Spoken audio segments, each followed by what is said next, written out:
ગાડી એવી હલવાની કે નીકળવાનું નામ નથી લેતી. બધી તૈયારી થઈ ગઈ હતી અને બધા ગોઠવાઈ ગયા હતા ગાડીમાં. આપણે નીકળી ગયા હતા જોગણીના. આજે છે પૂનમ એટલે પબ્લિક પણ વધારે છે. તમે પાછળ લાઈનમાં જોઈ જ શકો છો. થોડી વાર લાઈનમાં ઉભા રહ્યા પછી આપણને પ્રસાદ મળી ગયો હતો. પેટમાં કંઈક પડે ને એટલે આપણને હક આવે જ નહીં. એટલે હું પહોંચી ગયો કોકના ઘરના ઉપર છાપરા લગાવવા માટે. અને વશિષ્ઠે આવું મકાન બનાવ્યું એના જેવું. મારા ખ્યાલથી મુકેશ અંબાણી અહીંયા એન્ટિલિયા બનાવીને ગયા. અને રિયાનું હજી પાયાનું કામ ચાલુ હતું. लेकिन ये साला कर क्या रहा है यहाँ पे? પછી આપણે કરી થોડીક હલકાઈ. ત્યાર પછી આપણે નીકળી ગયા હરસિદ્ધિ માતાજીના મંદિરે, જે આવેલું છે માથકમાં.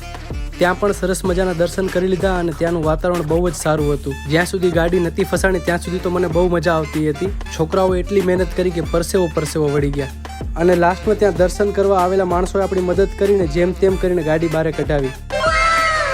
પછી આપણે નીકળી ગયા ઘર તરફ. ઘરે પહોંચ્યા પછી ખબર પડી કે ગાડીની અંદર બેલ્ટ તૂટી ગયો છે એનો. પણ વાંધો નહીં, આવું નાનું મોટું કામ તો આવે રાખે.